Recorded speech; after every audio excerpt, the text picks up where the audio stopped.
মুসলমান ইমানদার কারো সাথে কোনো দ্বন্দ্ব নাই।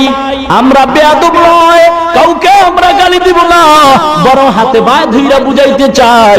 ও যুবক ভাই গো, পায়ে হাত দিয়া বলি, মনে করছো কি বুড়া হইয়া মরবা? এই নিশ্চয়তা যদি থাকতো তাহলে তোমাদের আদরের সন্তান এই দেশের নায়ক সালমান শাহ জুয়ান হইয়া মরতো না। কয়েক বছর আগে নায়ক মান্না মারা গেছে জুয়ান হইয়া, বুড়া হওয়ার নিশ্চয়তা থাকলে মরতো না। কয়েকদিন আগের খবর, তাজা খবর পত্রিকায় দেখো, নরসিংদীর ভিতরে লোকমান নাওর কি সুন্দর চেহারা, কত সুন্দর ফুটন্ত গোলাপ যুবক, সন্ধ্যাবেলা ঘর থেকে রওনা হয়, বিবি ডাক দিয়া কয়, লোকমান ও স্বামী গো কই যাও? বলে অফিসে যাই। বলে তাড়াতাড়ি আসবা। ছোট্ট বাচ্চা ডাক দিয়া কয়, আব্বু আমার জন্য মজা নিয়ে আসবা। লোকমান কয়, ও বাবা গো ঘুমাইবা না, তোমার জন্য মজা নিয়ে আজকে তাড়াতাড়ি আসবো। বিবির থেকে সন্তানের মজার কাহিনী শোনায় বিদায় হয়। 1 ঘন্টা পরে বিবির মোবাইলে রিং হয়, বিবি মোবাইলটা কানের সাথে লাগায়, শুনতেছে কান্নার আওয়াজ। কে যেন ডেকে বলে, ও লোকমানের বিবি রে, তোর স্বামী লোকমান আর দুনিয়াতে না। এ যুবক একটু কি ভয় হয় না? কত যুবক বাসের তলে পড়ে মারা যায়, কত যুবক গাড়ি অ্যাক্সিডেন্ট হয়ে পড়ে মারা যায়, হুন্ডা অ্যাক্সিডেন্ট হয়ে মারা যায়, পানির তলে পড়ে মারা যায়, ঘুমের ঘরে মারা যায়। মরবা কোন দিন জানা নাই। অনুরোধ করতেছি, পায়ে হাত দিয়ে বলতেছি, রে যুবক, এ দাড়িটা রাইখা দাও, নবীরে কষ্ট দিও না। দাড়ি কামাইলে আমার নবী কষ্ট পায়। বৈজ্ঞানিকরা বলে 3টা মুসিবত আসে। বৈজ্ঞানিকদের কথা, টুপিওয়ালা কথা তো মাঝে মাঝে বিশ্বাস হয় না। বলে বৈজ্ঞানিকরা কি বলে শোনো। বৈজ্ঞানিকরা বলে দাড়ির উপরে অস্ত্র লাগাইলে চোখের পাওয়ার কমে, 2 নম্বরে যৌবনের শক্তি কমে, 3 নম্বরে অকালে মরণ হয়। আমার নবী বলছেন, যেই মানুষটা ঘুমায় যায় গুনাহ করার শক্তি থাকে না, কিন্তু যারা দাড়ির মধ্যে অস্ত্র লাগাবে, পয়গম্বর বলেন 24টা ঘন্টা ফেরেশতারা অনবরত গুনাহ লিখতেই থাকে।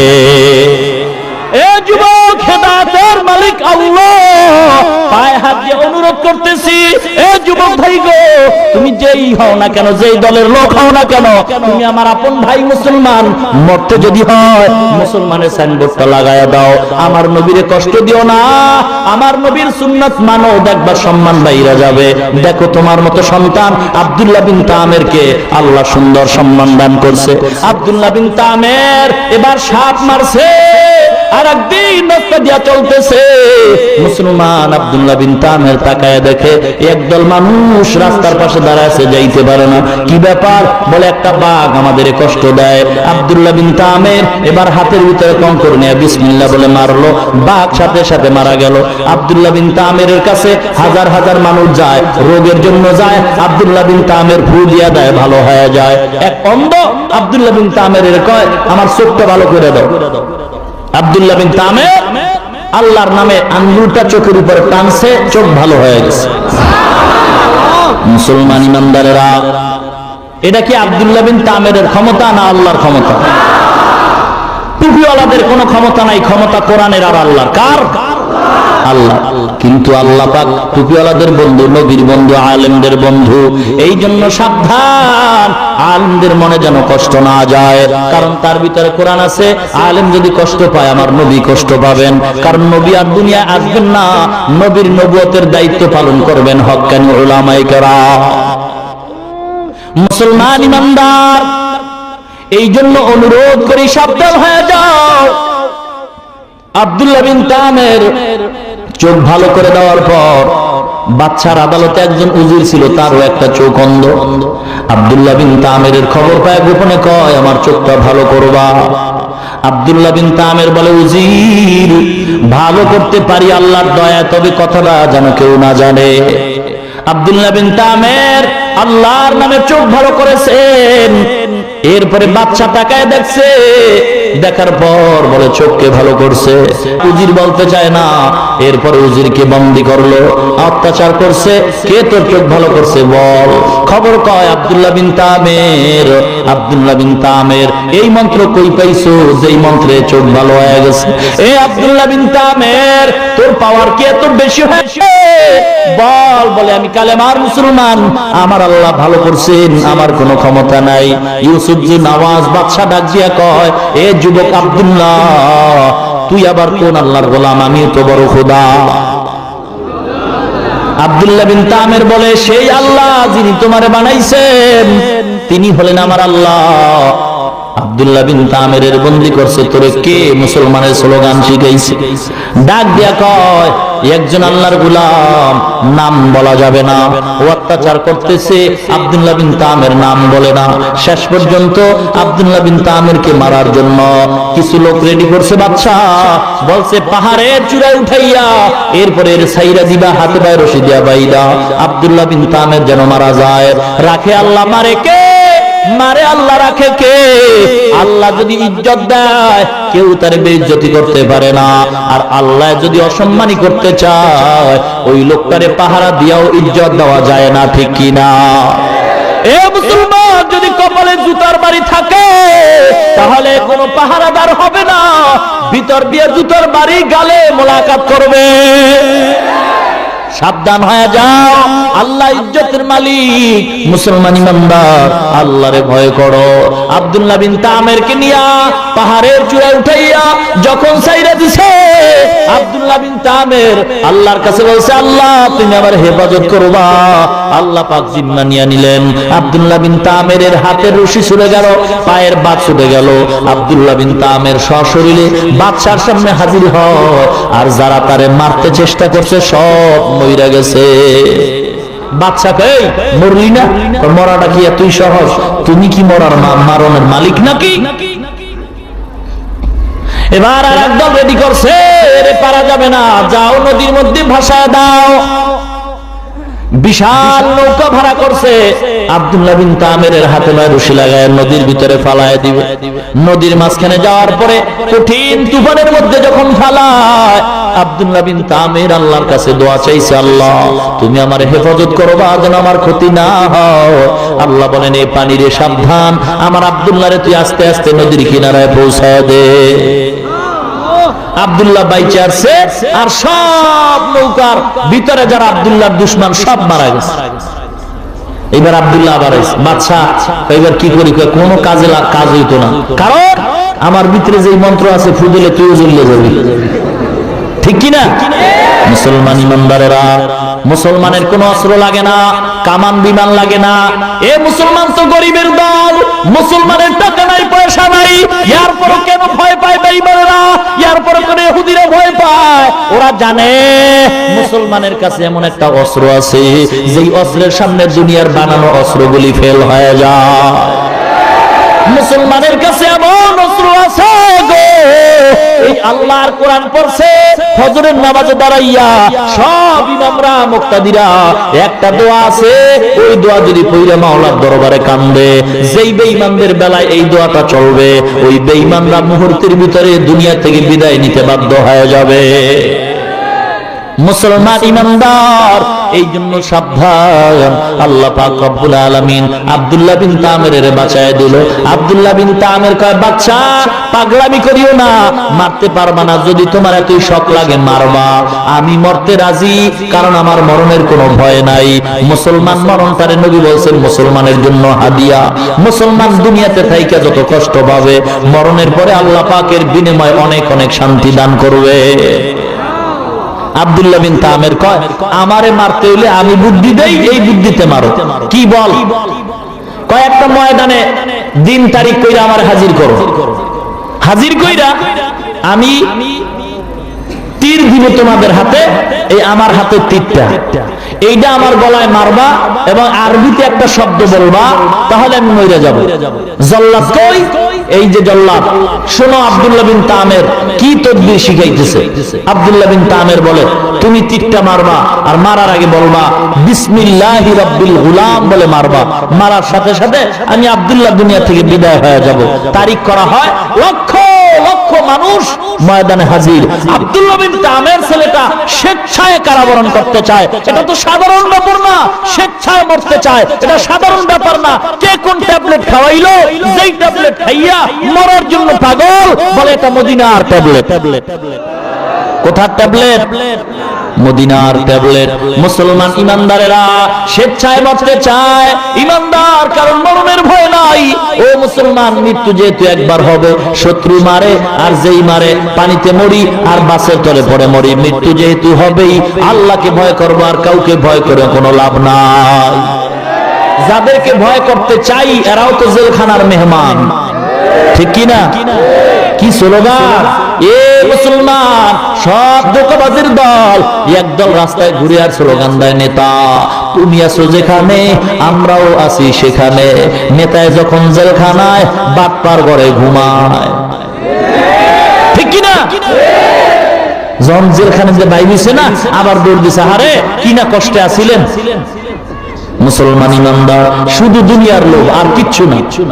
আসল বন্ধু পাওয়া বড় কঠিন, সব স্বার্থের জন্য ঘুরে। মুসলমান ইমানদারেরা, এ মুসলমান ইমানদার গো, এ দুনিয়ার ইতিহাস সাক্ষ্য দেয়, যারে বেশি আপন মনে করে সেই আঘাত বেশি করে। মুসলমান ইমানদার আব্দুল্লাহ বিন তামের ময়দানে হাজির হয়ে গেল, হিংসা, নিজে ইচ্ছা করে মরতে চায়। মুসলমান ইমানদার অন্তরে এত হিংসা, মুরব্বীর কথাও মানতে চায় না। আশরাফ আলী থানভী রহমাতুল্লাহ আলাইহির একটা ঘটনা বলবো কি, নাকি কষ্ট হয়? চলবে? থাকবেন না ভাগবেন? দেখি তো কারা কারা থাকবেন না। কি ব্যাপার? মুসলমান হুঁশের সাথে কাজ করতে হবে। হুঁশকে হারায় ফেললেন নাকি? কষ্ট হইতেছে? আশরাফ আলী থানভী রহমাতুল্লাহ আলাইহি কত বড় আল্লাহর ওলি, তিনি একটা ঘটনা লেখেন, বলবো কি? যেই দেশের ভিতরে শিক্ষিত আর অশিক্ষিতের মান সমান, শিক্ষিতের দাম নাই, মূর্খের দাম বেশি, সেই দেশে ইনসাফ নাই, ঠিক কিনা বলেন? যেই দেশের ভিতরে বড় লোক আর ছোট লোকের মান সমান, এই দেশে সম্মান নাই। যেই দেশে দেখবা আল্লাহ পাক জন্মগতভাবে পুরুষের যেই শক্তি দিছে, অর্ধেক শক্তি নারীর দিছেন। জন্মগতভাবে একটা পুরুষের যেই মেধা আল্লাহ দান করছে, এর অর্ধেক মেধা একটা নারীর। এ পুরুষের দল কাপুরুষ হয়ে গেল নাকি? বালিশের সাথে মাথা লাগায় চিন্তা করবা, আল্লাহ পাক তোমার এত শক্তি দান করছেন, এত মেধা দান করছেন, এই ফুল মেধাটা, ফুল শক্তিটা যদি দুর্বল নারীর কাছে তুমি আত্মসমর্পণ করো, তোমার মতো কাপুরুষ আর কে হতে পারে? আজকে পুরুষ নামের কলঙ্ক হয়ে সমাজে বসবাস করি, যেই সমাজে শিক্ষক ছাত্রের মান সমান, যেই সমাজে পীর মুরিদের মান সমান, ওই সমাজে বুঝবার শান্তি নাই। যেই সমাজে অশিক্ষিত আর শিক্ষিতের মান সমান, ওই সমাজে শান্তি নাই। যেই সমাজে নারী আর পুরুষের সমান, এই সমাজের ভিতরে শান্তি নাই। আশরাফ আলী থানভী রাহমাতুল্লাহ আলাইহি ঘটনাটা সুন্দরভাবে প্লেস করছেন। মুরিদের নিয়ে যাইতেছে, সফর করতে করতে এমন এক দেশে গিয়ে দেখতেছে তেলের দাম ঘিয়ের দাম সমান। তেলের দাম ঘিয়ের দাম, মুড়ি দেখে না সুযোগ পাইছি। কি সুযোগ? ঘিয়ের দাম যেহেতু কম, এবার ঘি খেয়ে মোটা হয়ে যাবো। পিসাব পায় না, না, যেই দেশে তেলের দাম ঘিয়ের দাম সমান, এই দেশের সব মানুষ জালেম, ইনসাফ নাই। যেই দেশে নারী পুরুষের দাম সমান, বুঝবো এই দেশে ইনসাফ নাই, সব হয়ে গেছে বেইনসাফি। কারণ নারীর দাম সমান হতে পারে না, পুরুষের দাম সমান হতে পারে না। মুসলমান ইমানদার, তাহলে পুরুষেরা, মহিলা যদি একটা বাচ্চা গর্ভে নেয়, দ্বিতীয় বাচ্চা পুরুষের গর্ভে নাও, তাহলেই হবে সমান, ঠিক কিনা? মুসলমান ইমানদার সমান কোনদিন হতে পারে না। আল্লাহ পাক তো বানাইছেন সমান ছাড়া ভিন্ন ভিন্ন করিয়া, সমান হওয়ার কোনো সম্ভাবনা নাই। মুরিদে কয় না হুজুর, ঘি খাইয়া মোটা হয়ে যাবো, আপনার কথা মানি না। ইমাম আল্লাহর ওলি কয় আমার কথা না মানলেই বিপদ আসবে। আল্লাহর ওলি মুরিদের মানাইতে পারে নাই, এবার আল্লাহর ওলি চলে গেলেন। কিছুদিন পর লাগছে এক বিপদ। এই মুরব্বির কথা না মানলে কি বিপদ? দুই সূরায় গেছে বলে একবারই শুরু করছে। চতুর্পার্শ্বে দেওয়াল, দেওয়াল ছিদ্র কইরা ঢুকতে যাই এক সূরায় পুরো মরছে, দেওয়াল ভাঙ্গা পড়ছে মরছে। দ্বিতীয় সূরায় আদালতে যায় মামলা দিছে বাড়িওয়ালার বিরুদ্ধে, মামলা দিছে মহামান্য আদালত। বাড়িওয়ালার দেওয়ালটারে এত নরম করে বানাইছে গা, যার কারণে আমার চোর ভাই মরছে, এটারে তাড়াতাড়ি ফাঁসি দেন। চিন্তা করছেন কেমন কোয়ালিটির আদালত আর কেমন কোয়ালিটির আসামি আর বিচারক। মুসলমান ইমানদার, এই জন্য সাবধান। এই দেশের মুসলমান এত শান্ত। ও মুসলমান গো, এই সুযোগে ইহুদি খ্রিস্টানরা মুসলমানের সুরত দইরা মুসলমানের ঈমান কিনিয়া নিতেছে। আল্লাহ পাক রব্বুল আলামিন শপথ করে বলেন, আসমানের কসম, কিয়ামতের দিনের কসম, ওয়াল ইয়াউমিল মাউউদ ওয়া শাহিদ ওয়া মাশহুদ। শাহিদ মানে যেটা ঘুরে ফিরে সামনে আসে, সাক্ষী আসে, সাক্ষী আইসা সাক্ষী দেয় আদালতে। ঠিক আল্লাহ পাক শাহিদ দ্বারা জুমার দিনের কথা বলেন। জুমার দিনটা ঘুরিয়া ঘুরিয়া মানুষের সামনে আসে। আল্লাহ বলেন ওই দিনের কসম খাইলাম। ওয়া মাশহুদ, যেই দিন মানুষগুলো ওই দিনের সামনে যায়। কোন দিনের সামনে? 9 জিলহজ আরাফাতের দিন। আল্লাহ পাক বলেন গোটা পৃথিবীর মুসলমান ওই দিন আরাফাতের ময়দানে যায়। ওই দিনের কসম আল্লাহ খায়া বলেন, চারটা শপথকে আল্লাহ কসম করে বলেন, হে নবী আপনি কোনো চিন্তা করিয়েন না, বিপদ আসবেই নিশ্চিত। কারণ ঈমানদার জান্নাত পাবে না বিপদের সম্মুখীন হইয়া পরীক্ষা না দিয়া, বরং ঈমানদারের ঈমান যত মজবুত হবে ঈমানের পরীক্ষা তত কঠিন হবে। এবার আল্লাহ পাক চার জিনিসের শপথ খাইয়া অতীতের একটা কঠিন মুসিবতের ঘটনা শুনাইতেছেন।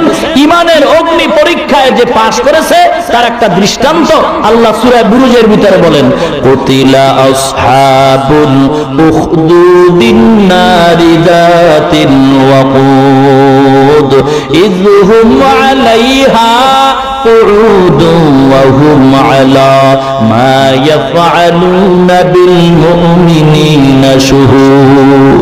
মুসলমান ইমানদার আল্লাহর গোলাম, আল্লাহ পাক বলেন কুতিলা আসহাবুল উখদুদ, আমি আল্লাহ পরীক্ষা খননকারীদের ধ্বংস করে দিলাম।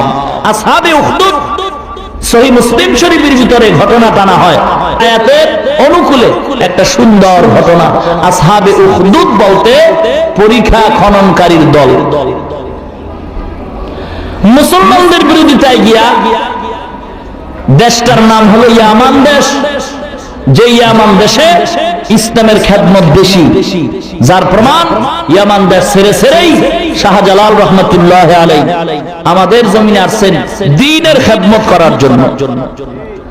মুসলমান ইমানদার ওই ইয়ামান দেশের ভিতরে তদানীন্তন সময় নবীজি দুনিয়াতে আসার 70 বছর আগের কথা। ঈসা নবী চলে গেছেন, মাঝখানে 600 বছর ডিফারেন্স। এরপরে আমার নবী আসছেন। নবীজি আসার 70 বছর আগে কোন নবী আর নাই, মুরব্বি হারা। যেই লোকটার কোন মুরব্বি নাই, ওর মুরব্বি শয়তান, পরিণাম ফলে হয় বেয়াদব। আমি আগেই বললাম, যেই সন্তানের বাপ মা নাই, বাবার কথার মুরব্বি মানে না, এই সন্তান বেয়াদব হয়। যেই ছাত্র ওস্তাদের মুরব্বি মানে না, এই ছাত্র বেয়াদব হয়। যেই মুরিদ পীরকে মুরব্বি মানে না, সেই মুরিদ বেয়াদব হয়। যেই জাতি তার নবীকে মুরব্বি মানে না, সেই জাতি বেয়াদব হয়। এ কারণে খ্রিস্টানরা বেয়াদব। কেন? ইহুদিরা বেয়াদব। ওরা কয় ঈসা নবীর কোনো বাপ নাই, সেহেতু ঈসা নবী যার সন্তান। খ্রিস্টানরা কয় ঈসা নবীর যেহেতু কোনো বাপ নাই, সেহেতু ঈসা নবী আল্লাহর সন্তান। দোনোটা বেয়াদব, পরিণাম ফল জাহান্নাম। এই যেই লোকটার কোনো মুরব্বি নাই, সেই লোকটার দিক নির্দেশনা ছাড়া মনের চাহিদা চলে, নফসের পিছনে চলে, যার কারণে কথায় ভুল হয়, কাজে ভুল হয়, মানুষের বদদোয়া পায়। তদানীন্তন সময় ইয়ামান দেশের জালিম বাদশার নাম লেখছে তাফসিরে ইউসুফ জু নওয়াজ। সে ছিল মূর্তি পূজারী, মুসলমান দেখলেই অত্যাচার। 70 বছর আগের ঘটনা নবীজির দুনিয়াতে আসা। যেহেতু ঈসা নবীও নাই, নবী আমার নবীও নাই, মাঝখানে নবী হারা উম্মত পথভ্রষ্ট হইতেছে। এই অবস্থায় ইউসুফ জু নওয়াজ জালিম বাদশার দেশে এক জাদুঘর ছিল। বয়স বাড়তে বাড়তে বাড়তে বাড়তে মরবে মরবে ভাব, তখন একটু ভয় আসছে। বাদশারে গিয়া কয়, বাদশা একটা সুন্দর যুবক ছেলে আমাকে দিবেন, আমার এই জাদুবিদ্যা তাকে শিখাই দিব, আমার বংশ রক্ষা হবে, আমার সুনাম থাকবে, আপনার রাজত্ব ঠিক থাকবে। বাদশা ওজিরকে লাগাই দিল, দেখো কোথায় এরকম একটা সুন্দর যুবক সন্তান পাওয়া যায়। খুঁজতে খুঁজতে একটা ছেলে পাইল, তাফসীরের ভিতরে ছেলেটার নাম হলো আব্দুল্লাহ বিন তামের। আব্দুল্লাহ বিন তামের। একে বাদশা ডেকে বলে, আমার সরকারি তহবিল থেকে খানা দানার ব্যবস্থা খরচ বহন করা হবে, আমার এই রাজপ্রাসাদে থাকবে, আর সরকারি কোয়ার্টারে থাইকা প্রত্যেকদিন ক্লাস হিসাবে পাদ্রীর কাছে যাইবা, ওই জাদুঘরের কাছে যাবা, জাদুবিদ্যা শিখবা, সব ব্যবস্থা করা হবে। আব্দুল্লাহ বিন তামের বাদশার কথায় পড়ে জাদুঘরের কাছে যায় আর বিদ্যা শিখতেছে। হঠাৎ করে চুপে চুপে একদিন কানে কানে খবর হয় যে এখানে খ্রিস্টান পাদ্রী ঈসা নবীর এক উম্মত আছে, সে দ্বীনের খেদমত করে গোপনে গোপনে। খবরটা পায় আব্দুল্লাহ বিন তামের একদিন সেখানে গিয়ে হাজির হয়ে গেল। হাজির হওয়ার পরে ইসলামের কথা শুনে ভালো লাগছে, মুসলমান হয়ে গেছে। তবে পাদ্রী কইছে, মুসলমান যে হইছে এটা যেন সাবধান, ইসলামের দুশমনরা টের না পায়, কারণ ইঁদুর যদি বিড়াল দেখে খুব খুশি। কথা কয় না? ইঁদুরে বিড়াল দেখলে খুশি। ইঁদুরে বিড়াল দেখলে কি অপেক্ষা থাকে যে সাহেবের সাথে একটু মোলাকাত করব, নাকি দৌড়ের মাথা? মুসলমান ইমানদারেরা ইঁদুরে বিড়াল দেখলে যেমন মেজাজটা খারাপ হয়, যেমন ভয় হয়, এ মুসলমান গো, আল্লাহর দুশমন, নবীর দুশমনরা, পয়গম্বর হারা উম্মত, শয়তানের বন্ধুরা আল্লাহর কোরআন শুনলে, ওয়াজ মাহফিল শুনলে, টুপিওয়ালা দেখলে, আলেম দেখলে, কোরআনের বয়ান শুনলে তেমন বড় ভয় পায়। ইমানের শক্তি নিছে, একটা পাথর হাতে নিছে আর গোপনে বলে, আল্লাহ, পাদ্রীর ধর্মই যদি সত্য হয় তাহলে আমি পাথর মারার সঙ্গে সঙ্গে যেন সাপ মারা যায়। বিসমিল্লাহ বলিয়া আব্দুল্লাহ বিন তামের যখন কঙ্কর নিক্ষেপ করছে, সঙ্গে সঙ্গে সাপ রাস্তায় মারা যায়। মানুষের কানে মুখে আওয়াজ হয়ে গেছে, যুবক ছেলের ভিতরে মাল আছে।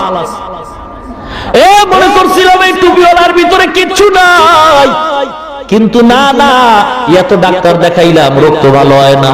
ওই টুপিওয়ালা ইমাম সাহেব পানি পড়া দিছে, পেট ব্যথা ভালো হয়ে গেছে। আছে না না? কথা কর মুসলমান ইমানদারেরা, কারণ যার ভিতরে কোরআন আছে, যার ভিতরে পয়গম্বরের সুন্নাত আছে, তার উপরে মাওলার রহমত আছে, আল্লাহ পাক তার হেফাজত করে, আল্লাহ তার ইজ্জতের গ্যারান্টি দিয়ে দেয়। এ যুবক, আজকে মাদ্রাসায় পড়ে ঠকি নাই, ও মুসলমান যুবক, পায়ে হাত দিয়ে বলে যায় কোন দিন যেন মরণ হয়। এ যুবক ভাই গো, আজকে যৌবনের তাড়নায় দাড়ি কামাইছো, যৌবনের তাড়নায় তুমি শার্ট প্যান্ট পরে রাস্তায় ঘুরো। এ যুবক ভাই, আমি তো যুবক মানুষ, আমিও তো যুবক সন্তান, ইচ্ছা করলে আমিও তো পারতাম দাড়ি কামাইতে। মনে করছো কি আমাদের টুপিওয়ালাদের যৌবন নাই? আল্লাহর কসম, তোমাদের যতই যৌবন আছে, এর চাইতে আমগো টুপিওয়ালাগো যৌবন অনেক বেশি। কেন? এ ভালো করে রেকর্ড করে নে, এ মুসলমান যুবক, কারণ অনেক ক্ষেত্রে দেখা যায়, এ যুবক, তোমাদের যৌবন অনেক জায়গায় মাঝে মাঝে টাকায় বিক্রি হয়, টুপিওয়ালাদের যৌবন কোথাও টাকায় বিক্রি হয় না। কথা সত্য না মিথ্যা?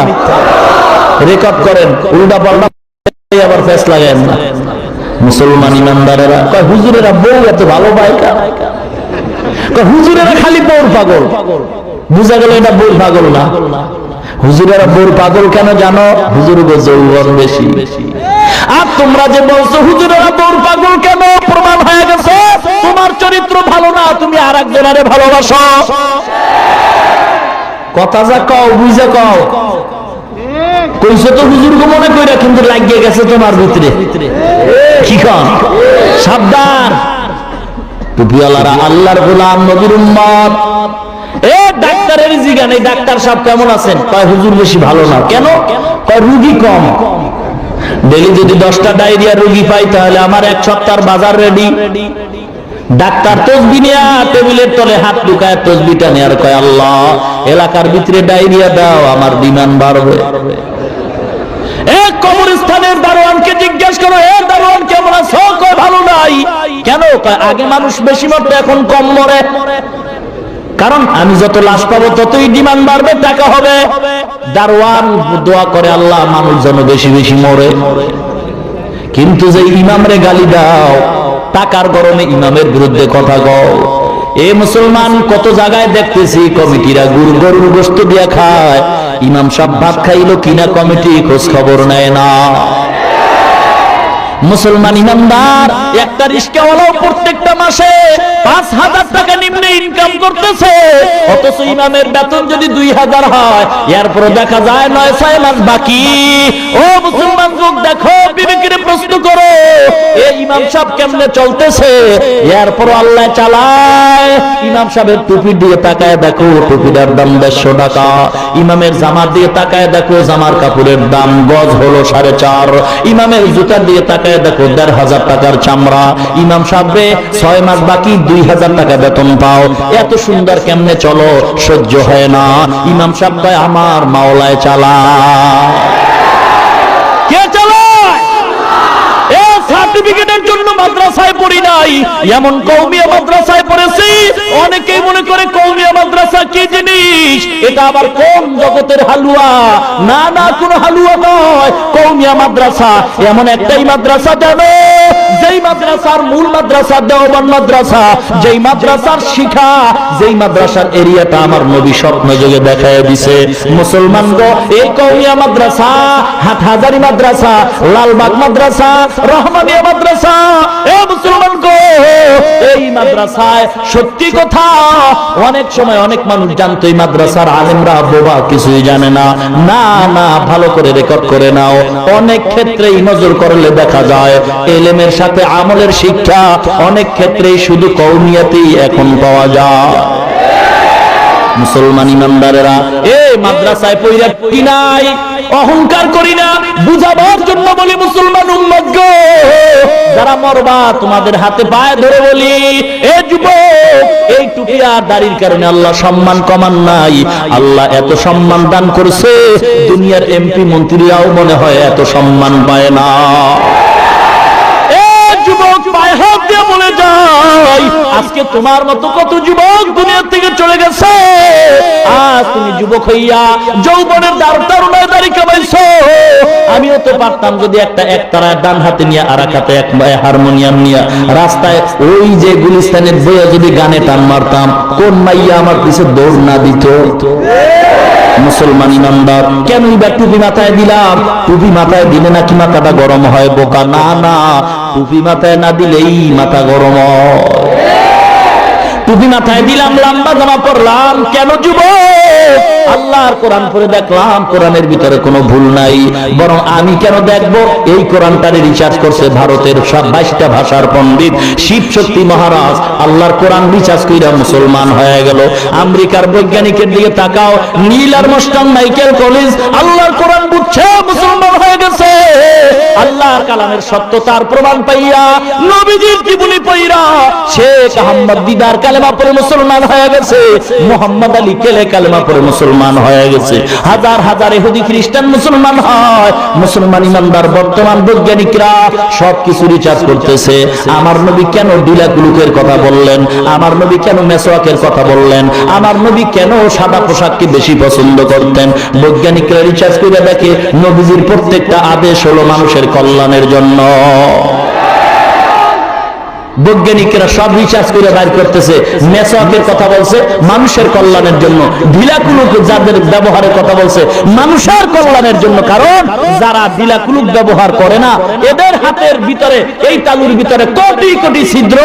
বৈজ্ঞানিকরা রিসার্চ করে বের করছে, যেই লোকটা ঢিলাকুলুক ব্যবহার করবে না, এই লোকটা যদি সাবান দিয়ে হাতটা ধোয়, ময়লা হাতের তালু দিয়ে ছিদ্র দিয়ে ঢুকে ওই মহিলা ঘরে যাইয়া যদি মশলা পিষে, তখন ঘামায় হাতের তালু ঘামলে ময়লাগুলি বের হয়। ও পুরুষ, যেই স্ত্রী, যেই কাজের মেয়েটা ঢিলাকুলুক ব্যবহার করে না, বৈজ্ঞানিকদের থিওরি মতে এই ঢিলাকুলুক ছাড়া এর হাতের মশলা রান্না খাওয়া মানে পায়খানা খাওয়ার সমান। এই জন্য নবী ঢিলাকুলুকের কথা বলছেন। বৈজ্ঞানিকরা কয় পয়গম্বর মানুষের কল্যাণের জন্যই কথা বলছেন। এ ঈমানদারেরা, আল্লাহ পাক রব্বুল আলামিন এত নিয়ামত দান করছে। ও যুবক ভাই, আজকে যুবক আল্লাহ তোমারে বানাইছেন, আমার নবী যুবকদের জন্য সুন্দর বাণী শোনায় গেছে। এ যুবক ভাই গো, আজকে তুমি আল্লাহর মোহাব্বত অন্তরে ঢুকাইতে পারলা না।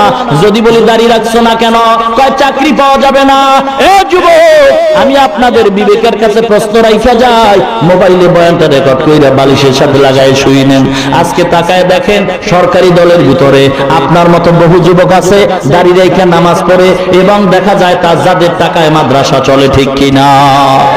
এ মুসলমান গো, বিরোধী দলের ভিতরে তাকায় দেখো, আপনার মতো হাজার হাজার যুবকরা দাঁড়িয়ে রেখে নামাজ পড়ে এবং তাদের টাকায় মাদ্রাসা চলে।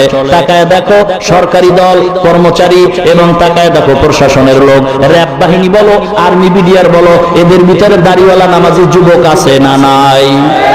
এ যুবক ভাই গো, তাকায় দেখো যারা ব্যবসা করে, কৃষিজীবী, চাকরিজীবী, ও যুবক ড্রাইভারদের ভিতরে তাকাও, যুবক তোমার মতো যুবক দাড়িওয়ালা নামাজি ড্রাইভার আছে না নাই? ব্যবসায়ী আছে না নাই? এবার তাকাও স্কুলের কলেজের বারান্দায়, ভার্সিটির বারান্দায় হাজার হাজার যুবকরা দাঁড়িয়ে রেখে নামাজ পড়ে, কলেজে পড়ে, দাঁড়িয়ে রেখে নামাজ পড়ে, ভার্সিটিতে ক্লাস করে, আছে না নাই? এ যুবক ভাই, তুমি কেন পারবা না? মনে হয় কপালটা পুড়ে গেছে, পোড়া কপালে মনে হয় আর জোড়া লাগবে না। এ যুবক মনে করছো কি বুড়া হইয়া মরবা? একদল আবার যুবকরা কয় বিয়ে করার পরে দাঁড়িয়ে রাখবো। বলো, আমাকে দাঁড়িয়ে কি বউ নাই? এই আমাকে দাঁড়িয়ে বউ নাই? নাই মানে আছে, মানে অনেক ভালো, অনেক ভালো। চামড়ার ভালো না চরিত্র ভালো, এ কথা চ্যালেঞ্জ করে বলতে পারি। দাড়িওয়ালা, টুপিওয়ালা, দাড়িওয়ালা নামাজির বউ যত আরামে শান্তিতে আছে, এমন শান্তিতে মনে হয় কারো বউ না। যাই দেখেন স্বামী স্ত্রী লগে দেখা নাই, মাঝে মাঝে মোবাইলে কথা কয়, পরে কথা কয় বিজি, ঠিক কিনা? হ্যাঁ হ্যাঁ, স্বামীর মেজাজ গরম, ডান হাতে কামাই করি, বাম হাতে কামাই করি, এত টাকা যায় কই জানো না? এমন বিবি ঘরে আনছো, যেই বিবি তোমারে না জানাইয়া তোমার ঘাম মলা টাকাগুলি খরচ কইরা পার্কে দৌড়ায় বন্ধু বান্ধব নিয়ে ঘুরে, তোমার ঘামের টাকায় দেখা যায় কোনো বরকত পাওয়া যায় না। যদি তোমার টাকায় বরকত পাইতে চাও, অল্প টাকা কামাই করো, তবে বিবিটা নেককার ঘরে ঢুকাও। এমন বিবি যদি ঘরে রাখো, যেই বিবি স্বামীর জন্য দোয়া করে, যেই বিবি ঘরে গেলে স্বামীর সালাম দেয়, এর মতো শান্তিওয়ালা মানুষ আর দুনিয়ায় নাই। যেই লোকটার বউ ভালো না, ওই লোকটার মতো শান্তিতে আর কেউ নাই। আর যেই মানুষটার বিবি সুন্দর ভালো ব্যবহার করে, এর মতো শান্তিতে আর কেউ দুনিয়াতে নাই। সমানের স্লোগান দিয়া চাকরি মাকরি শেষ, ইজ্জত যাওয়ার পালা হয়ে গেছে। চাকরি কইরা বাড়িতে গেছে রাত্রিবেলা, স্ত্রীও সমান, স্বামীও সমান, দুজনের বেতন 50 কইরা। বাড়িতে যায় বইছে ভাত খাইব, কিন্তু একটু রেস্ট নিয়া যে বলবে মশায় যেই জ্বালাইতে আছে, বসা যায় না, মেজাজ গরম হয়ে গেছে। স্বামী আবেগে কয় বিবি কি আর করার, চাকরি করলাম সারাদিন, অফিস টাইম ভাত খাওয়ার সুযোগ পাই নাই, একটু মশারিটা যদি টানায় দিতা। বিবি কয় সাবধান, বেতন তোমার চেয়ে আমারও কম না, তুমি টানায় লও, সমান অধিকার। দম নাই, কপাল পুইরা গেছে। স্বামী কয় এটার তো কৌশলে সাইজ করতে হইব, এটারে ডাইরেক্ট পারা যাইব না, কারণ কানে দইরা আবার উড়াইব।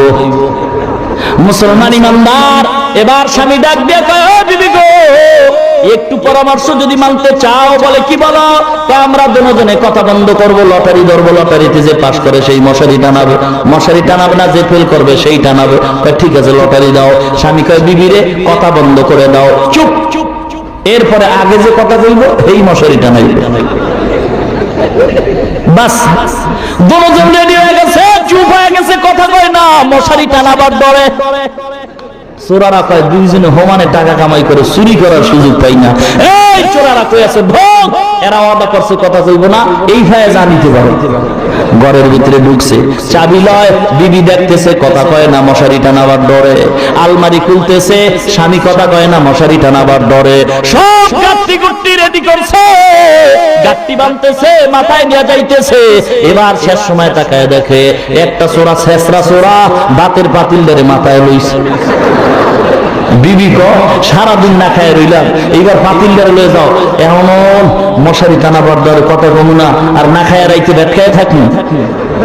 আর এক চোরা যখন তরকারির পাতিল লইছে, বিবি কয় লটারির গুল্লি বাড়ি, ধমক দিয়ে কয় চোরা রে ভাতের পাতিল লিস না, সাবধান। স্বামী কয় মশারি টানা।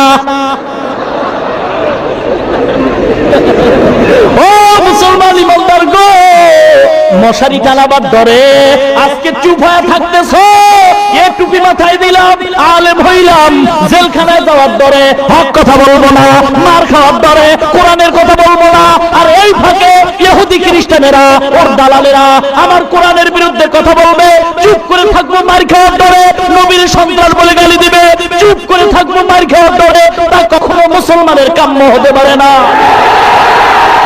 ও মুসলমান গো, এই জন্য সাবধান হয়ে যাও, মশারি টানাবার ধরে কথা বন্ধ হয়ে যাবে, আর ঘরের মাল চুরি হয়ে যাবে। এটা কোনো পোকা ছাড়া কার স্লোগান হতে পারে না। আজকে মুসলমান ইমানদার কোরআন পড়লাম, হাদিস পড়লাম, মাদ্রাসায় পড়লাম, আল্লাহ মুসলমান বানাইছে।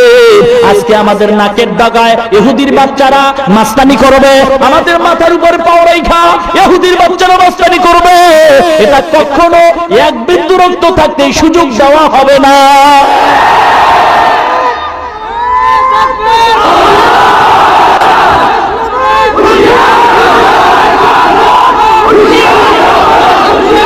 ভাইরা, ও মুসলমান ইমানদার, ভালো করে শুনতে হবে মুসলমান, মরণ একবার হবে, তবে কুকুরের মতো মরবো না, হক কথা বইলেই মরব, ঠিক কিনা?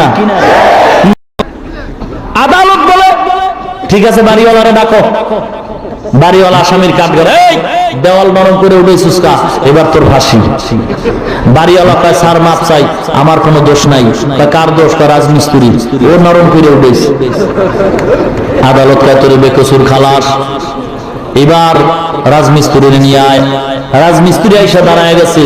রাজমিস্ত্রি কয় কি ব্যাপার, এই দেওয়ালটারে নরম বানাইছো কা? রাজমিস্ত্রি কয় ক্ষমা চাই, দোষটা আমার না, যেই জোগালি সিমেন্ট বালু মিলাইছে পানি বেশি দিছে। আদালত কয় বেকসুর খালাস। এবার ওই জোগালি রান, জোগালি আদালতে হাজির হয়েছে। ডাক দেয়া কয় পানি বেশি দিছো কেন? কয় হাতিতে দৌড় মারছি, হাতির ভয় পায় পানি বেশি দিছি। এবার হাতিওয়ালারে ডাক, তুই বেকসুর খালাস। হাতিওয়ালা আসছে, ডাক দিয়া কয় হাতিওয়ালা তোমার হাতি নিয়ে কেন আসছো এবং হাতি কেন লাফ দিছে? এবার হাতিওয়ালা কয় স্যার আমার কোনো দোষ নাই। দোষটা কার? এক মহিলা স্বর্ণের অলংকার লইয়া আমার হাতির সামনে দৌড় মারছে, স্বর্ণের অলংকারের ঝনঝনিতে হাতি চমকে উঠছে। এবার ডাক মহিলারে, ডাক, তুমি বেকসুর খালাস। মহিলা আদালতে হাজির হয়ে গেছে। হাজির হওয়ার পর, এ তুই স্বর্ণের অলংকার কেন লইছো? বলে ও স্যার আমার দোষ নাই, দোষ হলো স্বর্ণকারের। এবার স্বর্ণকারের হাজির করা হয়। মহিলা বেকসুর খালাস, এ স্বর্ণকার এমন ঝনঝনি আওয়াজওয়ালা স্বর্ণ কেন বানাইছো? এবার স্বর্ণকারের কোনো জবাব নাই। এবার ফাঁসির রায় হয়। ও জল্লাদ যাও, স্বর্ণকারের ফাঁসিতে ঝুলাও। স্বর্ণকারের ফাঁসির মধ্যে নিছে। বিদেশ থেকে রশি যে আনছে, গলায় বুকায় দেখে যে সব গলার সাথে আর রশির মিল নাই, গলা হইছে চিকন, রশির ফাঁস হইছে মোটা। মহামান্য আদালত, আপনার রায় তো কার্যকর করা যায় না। কনে কয় কেন? আসামির গলা আর রশির গলা ঠিক নাই। এমন বোকার আদালত বলছে, ইনসাফের বিচার নাই, কে দোষী কে নির্দোষী চিন্তা করে না, যে যা কয় সেইভাবেই কানে শুইনা বিচার করে। এইবার কর, যদি স্বর্ণকারের গলাটা চিকন হয়, তালাশ কর সারা দেশের ভিতরে কার গলা মোটা। যার গলা মোটা আছে এটারে নিয়ে এটারই ফাঁসি দিন। ঘুরতে ঘুরতে ঘুরতে ঘুরতে হুজুরের খাদেম রে পাইছে, এইটার গলা মোটা। এইবার খাদেম রে ডাক দিছে, খাদেম তোমার ফাঁসির মঞ্চে যাইতে হবে, তোমার গলার ফাঁসির ফাঁস সমান হয়ে গেছে, তোমার ফাঁসি হবে। খাদেম কান্দিয়ার কয় মুরব্বীর কথা কেন মানলাম না, কম দামের ঘি খাইয়া নাকি আজ ফাঁসি হবে? মুসলমান ইমানদার কম দামের ঘি খাইয়া ফাঁসির মঞ্চে দাঁড়াইছে।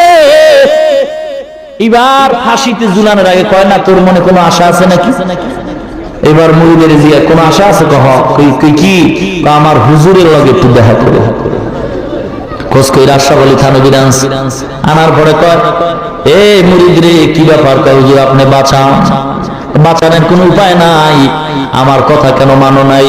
আমি তো আগেই বলছি যেই সমাজে তেলের দাম ঘিয়ের দাম সমান ওই সমাজে ইনসাফ নাই, বিচার হইব কার? আর আজকে ফাঁসির রশি কার গলা?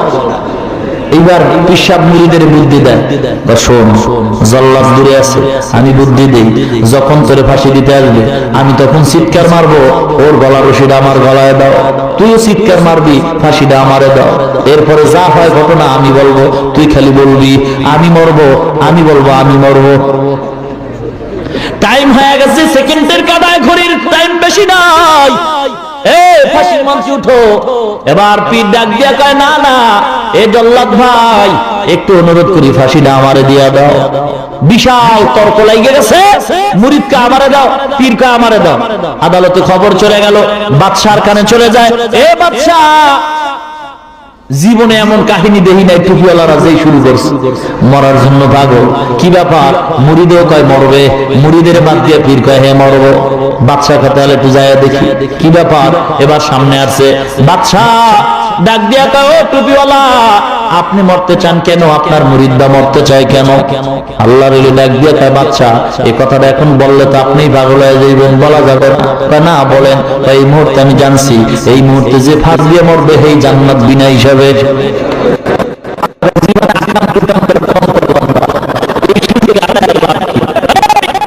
আমার দিয়ালা আকলারা পেশা খামোশি বুয়াদ, পেশায় জাহেল পরা মুসিবুয়াদ। ও মুসলমান, এই জন্য সাবধান হয়ে যাও। যেই দেশের ভিতরে তেলের দাম গিয়ার দাম সমান ওই দেশে ইনসাফ নাই, ওই দেশে মাওলার রহমত নাই। যেই দেশে নারী পুরুষের দাম সমান ওই দেশে ইনসাফ নাই, ওই দেশে ইনসাফ কখনোই পাওয়া যাবে না। পরিণাম বলে আল্লাহর গজব আসবে। কেন আসে না? এই ওয়াজ মাহফিলের কারণে আল্লাহ গজব দেয় না। আব্দুল্লাহ বিন তামের ময়দানে হাজির হয়ে গেছে, মরার জন্য রেডি। লক্ষ লক্ষ মানুষ হাজির হয়ে গেছে। এবার জল্লাদ আইসা তীর নিয়া যখন মারতেছে, বিসমিল্লাহির রাব্বিল গুলাম, সঙ্গে সঙ্গে আব্দুল্লাহ বিন তামের মারা যায়। এই আব্দুল্লাহ বিন তামের স্বেচ্ছায় মরণের খবর দেখা লক্ষ লক্ষ ওই সমাজের মানুষ খ্রিস্টানরা সঙ্গে সঙ্গে উচ্চ আওয়াজে পড়ে উঠছে, লা ইলাহা ইল্লাল্লাহু ঈসা রূহুল্লাহ। বাদশার মেজাজ গরম হয়ে গেল, একটারে থামাইতে পারলাম না, 10টা দিয়ে আবার জ্বালা দিল। এক আব্দুল্লাহরে মারলাম, আবার 1000 আব্দুল্লাহ জ্বালাইলো। কি করা যায় ব্যাপারটা বুঝলাম না। টুপিওয়ালারে গালি দেয়, একটা মাদ্রাসা বন্ধ করার চিন্তা করে 1000 মাদ্রাসা দাঁড়ায় যায়। এক টুপিওয়ালারে ফিনিশ করার চিন্তা করে 1000 টুপিওয়ালা দাঁড়ায় যায়। কারণ কি? যদি কোনো আল্লাহর খাঁটি গোলামের উপরে খারাপ আচরণ হয় তখন আল্লাহ আসমান থেকে গজব নাজিল করে, ঠিক কিনা? মুসলমান ইমানদার, এই জন্য বলতে চাই এই সমাজে টুপিওয়ালাদের ভিতরে ভণ্ড আছে। কোন মাদ্রাসায় কিসের ট্রেনিং হয় গোয়েন্দা বাহিনী দিয়ে খবর নাও আর তদন্ত করে সাইজ করো। সাবধান, আমার দেশ পবিত্র দেশ, আমার দেশের বিরুদ্ধে যেন কোনো বিদেশিরা খারাপ আচরণের শব্দ উচ্চারণ করতে না পারে, ঠিক কিনা? এ বাংলাদেশ পবিত্র, আমাদের সকলের স্লোগান থাকবে আমার দেশে কোনো জঙ্গি নাই, আমার দেশে কোনো উগ্রবাদী নাই। এই কথা মানচিত্রে জানায় দিতে হবে, দুনিয়ার বিশ্বের সবাই জানবে বাংলাদেশ ভালো। আর বিতর্কতভাবে আমাদের দায়িত্ব নিয়া গোয়েন্দা বাহিনী দিয়া কোন জায়গায় কি দুর্বল লোক আছে এগুলির ধৈর্য ধৈর্য এক সপ্তাহে সাইজ করো, বাংলাদেশ স্বর্ণের দেশ হয়ে যাবে। মুসলমান ইমানদার, আব্দুল্লাহ বিন তামেরের মরণের খবর পাইয়া হাজার হাজার মুসলমান হয়ে গেছে। এবার বাদশা কয় কি করা যায়? বিশাল বড় অগ্নিকুণ্ড সাজাও, একটা একটা ধইরা আগুনে ফেলাও। ও পর্দার অন্তরালের মা, আমি শুনেছি অনেক মহিলারও আছে এই ময়দানে। সেই শেরপুরের লোক, ঝিনাইগাতির লোকও আসছে কিনা? অনেক লোক বহু দূর থেকে আসছে। ও মুসলমান ইমানদারেরা, পর্দার অন্তরালের মা, আমিও তো একটা মায়ের সন্তান। এ বৃদ্ধ বাবাজিরা, আল্লাহ সন্তান দিছেন, আমিও তো মায়ের সন্তান গো, আমার মা বাবায় কত ধন্য, আব্দুল কাদের জিলানীর মা বাবা কত ধন্য, শাহজালালের মা বাবা কত ধন্য গো, হাফেজ কোরআনের মা বাবা কত ধন্য, মুসলমান ইমাম মুয়াজ্জিনদের মা বাবা কত ধন্য। ও পর্দার অন্তরালের মা, কে বলেছে ইসলাম তোমাদের সম্মান দেয় না? ও মাগমা, ইসলাম ছাড়া তোমাদের সম্মান কেউ দেয় নাই। বৌদ্ধদের ধর্ম করে দেখবা, বাপ মারা গেলে সন্তান ছেলে পাবে, সম্পদ ছেলে পাবে, মেয়ে কিছুই পাবে না। হিন্দুদের ধর্মগ্রন্থ পড়ে দেখো, হিন্দু ধর্মের আইন হইল বাবায় মারা যাবে, সব সম্পদ ছেলে পাবে, মেয়ে কিছুই পাবে না। ইহুদি খ্রিস্টানদের আইন হইল বাবায় মারা যাওয়ার পরে সব সম্পদ ছেলে পাবে, মেয়ে কিছুই পাবে না। ইসলাম কয় না না, বাপ মারা যাওয়ার পরে ছেলেটায় যেই সম্পদ পাবে বাবার, এর অর্ধেক সম্পদ পাবে মেয়ে, মেয়েটায় অর্ধেক পাইয়াও ভাইয়ের চাইতে বেশি পাইছে। এইটা বুঝার মতো মেমোরি অন্তরে ঢুকাও, কোরআন রিচার্জ করো। বাংলাদেশের ভিতরে আমি তো সব জায়গায় বলি, এই দেশে যত বড় লোকরা আছেন পণ্ডিত, এই দেশের যত শিক্ষিত সমাজের লোকেরা, এমপি মন্ত্রী থেকে শুরু কইরা সবাই যদি বাংলা কোরআনের তাফসীর পাওয়া যায়, আল্লাহর নবীর হাদিসের বাংলা পাওয়া যায়, সবাই যদি দৈনিক 2-3 পৃষ্ঠা কইরা কোরআনের তাফসীরটা একবার দেখতো, আমার মনে হয় বাংলাদেশের সব এমপি মন্ত্রীরা আল্লাহর ওলি হয়ে যাইত। মুসলমান ইমানদার, এই জন্য অনুরোধ করতে চাই, আল্লাহর মুহাব্বত অন্তরে ঢুকাও। ও পর্দার অন্তরালের মা, আল্লাহর কাছে দোয়া করেন, সম্মান আল্লাহ আপনাদের কম দেন নাই। পয়গম্বর সম্মান বাড়াইছে, যেই সমাজে নারীদের জবাই করত, আমার নবী কন্যা সন্তান জবাই বন্ধ করে নারীদের সম্মান বাড়াইছেন। ও মা, আপনারা নবীদের মা, আলেমদের মা, হাফেজ কোরআনের মা, একজন আলেমের মা হও, আল্লাহর কাছে দোয়া করেন, আল্লাহ এমন সন্তানের মা বাবা বানায় দাও, মরণের পরে যেন সন্তান জানাজা পড়াইতে পারে। জোরে বলেন আমিন, আরো জোরে কোন আমিন।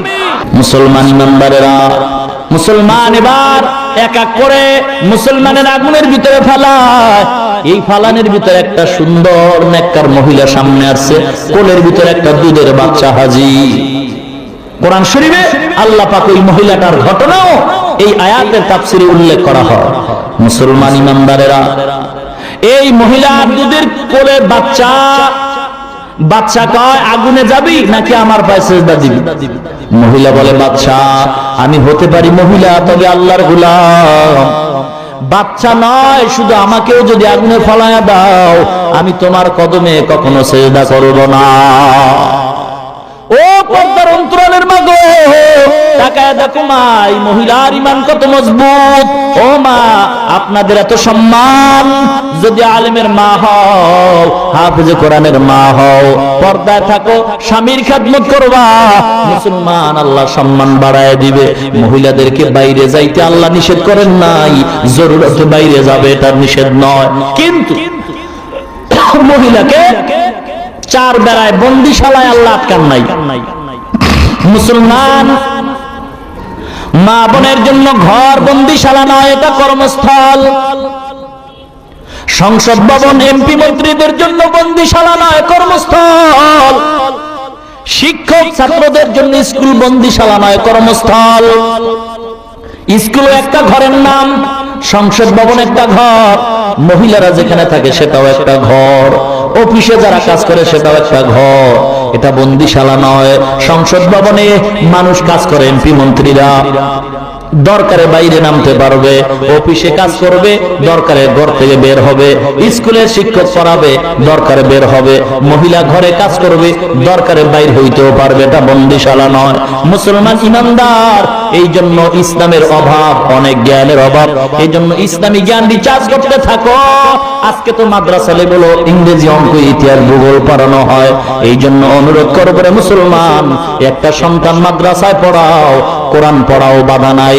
বিজ্ঞানী বৈজ্ঞানিক বানাও, ডাক্তার ডক্টর বানাও, বাধা নাই, কিন্তু মুসলমানিত্ব হারাইয়া নয়।